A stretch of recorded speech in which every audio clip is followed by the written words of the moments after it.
السلام علیکم۔ آج کی اس ویڈیو میں بات کریں گے بنی اسرائیل کے ایک ایسے شخص کے بارے میں جس نے 99 افراد کا قتل کیا۔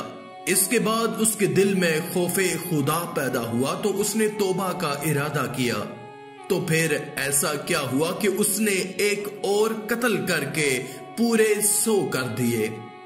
یہ بہت ہی دلچسپ واقعہ ہے اور یقیناً آپ کی دلچسپی کا باعث ہوگا۔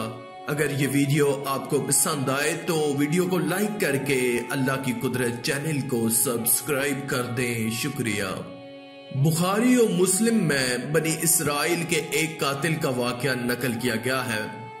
حضور اکرم صلی اللہ علیہ وآلہ وسلم نے اللہ کے ہاں توبہ کی قبولیت سے متعلق صحابہ اکرام رضوان اللہ علیہ اجمعین کے سامنے بنی اسرائیل کے ایک قاتل کا نہایت خوبصورت اور ایمان افروز واقعہ بیان فرمایا کہ بنی اسرائیل میں ایک شخص چوری، ڈکیتی اور قتل میں بہت مشہور تھا اور نہایت معمولی بات پر کسی کو قتل کر دیتا تھا۔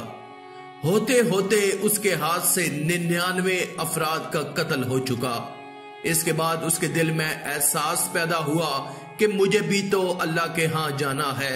چنانچہ یہ فکر بڑھتا رہا اور لوگوں سے معلومات کرتے ہوئے سرگرداں پھرنے لگا کہ کیا میری توبہ قبول ہو سکتی ہے یا نہیں۔ کسی عالم شخص سے ملاقات کی فکر ہوئی کہ معلوم کیا جائے کہ ایسے شخص کی توبہ قبول ہو سکتی ہے یا نہیں۔ لوگوں نے ایک عابد شخص کے پاس جانے کا مشورہ دیا۔ اس شخص نے اس کے پاس جا کر مسئلہ معلوم کیا کہ کیا میری توبہ قبول ہو سکتی ہے اور کیا میری مغفرت ہو سکتی ہے جبکہ میں نے 99 انسانوں کی جان مار دی ہے۔ تو اس عابد کو مسئلہ معلوم نہیں تھا، تو اس نے اپنی عقل سے قیاس آرائی کی کہ جو آدمی 99 انسانوں کی جان مار سکتا ہے اس کی مغفرت کہاں سے ہوگی۔ چنانچہ اس نے کہہ دیا کہ تیری توبہ قبول نہیں ہوگی۔ تو اس شخص نے غصے اور جلال میں آ کر اس کو بھی قتل کر کے 100 پورے کر دیے کہ جب میری توبہ قبول نہیں ہوتی ہے تو لو تجھے بھی ختم کر کے 100 پورے کر دیتا ہوں۔ چنانچہ اس نے 100 پورے کر دیے، مگر اس کے دل میں تردد باقی رہا کہ میری مغفرت کی کوئی شکل ضرور ہوگی۔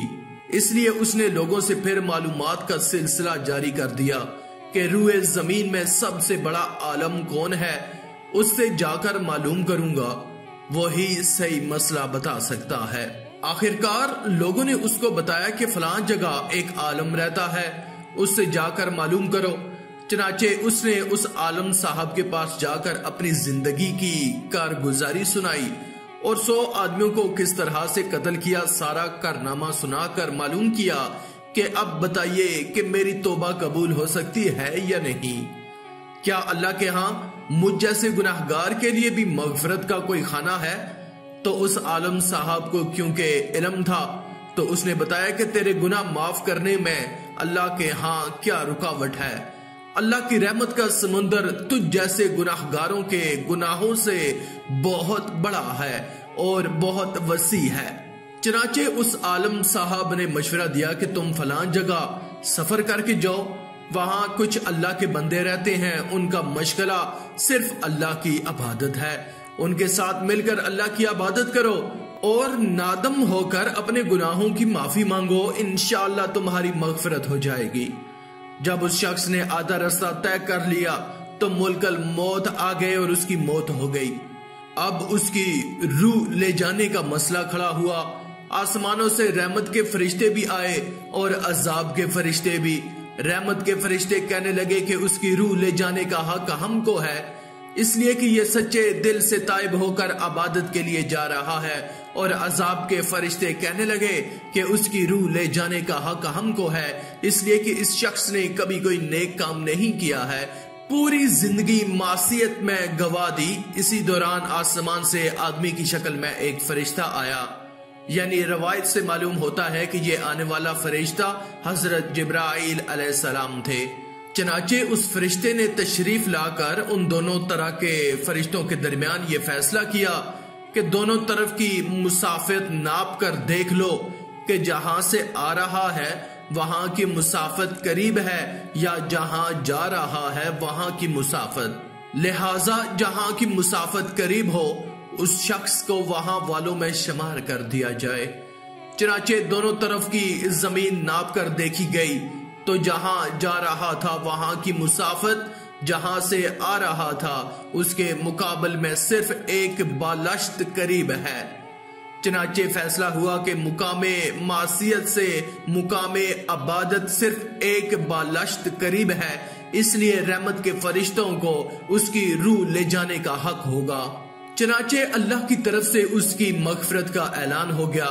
حدیث قدسی میں آتا ہے کہ میں اپنے بندے کے ساتھ اس کے گمان کے مطابق ہوتا ہوں اور وہ مجھے جہاں بھی یاد کرے میں اس کے ساتھ ہوں۔ باخدا اللہ تعالیٰ اپنے بندے کی توبہ سے اس سے زیادہ خوش ہوتا ہے جتنی خوشی تم میں سے کسی ایسے شخص کو ہوتی ہے جس کا جانور بیابان میں گم ہو کر پھر اسے مل جائے۔ اور جو شخص ایک بالشت میری طرف آتا ہے میں ایک ہاتھ اس کے قریب ہو جاتا ہوں، اور جو شخص ایک ہاتھ میرے قریب آتا ہے میں اس کے پھیلائے ہوئے دونوں ہاتھوں کے درمیان کی مسافت جتنا قریب ہو جاتا ہوں، اور جب وہ میری طرف چل کر آتا ہے تو میں اس کی طرف دوڑ کر آتا ہوں۔ معلوم ہوا کہ انسان جب بھی سچے دل کے ساتھ توبہ کرے تو اللہ تعالیٰ ضرور قبول فرمائیں گے انشاءاللہ۔ یہ واقعہ خصوصاً ان حضرات کے لیے حوصلہ افزائی اور معاونت کا سبب ہے جو کہ بڑے بڑے گناہ کر کے اب مایوسی کی زندگی گزار رہے ہیں، کیونکہ شیطان انہیں مایوس کرتا ہے۔ بہرحال گناہگاروں کو شیطان کی باتوں میں آ کر مایوس نہیں ہونا چاہیے، بلکہ اللہ کی رحمت سے اچھی امید رکھ کر سچی توبہ کے ذریعے اپنے آپ کو پاک و صاف کر لینا چاہیے۔ اللہ تعالی ہم سب کو عمل کرنے کی توفیق عطا فرمائے، آمین یا رب العالمین۔ کس سے مانگے کہاں جائے، کسے کہے اور دنیا میں حاجت روا کون ہے، کس سے مانگے کہاں جائے، کسے کہے اور دنیا میں حاجت روا کون ہے، سب کا داتا ہے تو سب کو دیتا ہے تو، تیرے بندوں کا تیرے سوا کون ہے۔ آج کی اس ویڈیو میں تھا بس اتنا ہی۔ مزید اسلامی ویڈیوز حاصل کرنے کے لیے اللہ کی قدرت چینل کو سبسکرائب کر دیں اور ساتھ میں موجود بیل کے آئیکن کو دبا کر آل پر کلک کر دیں۔ شکریہ۔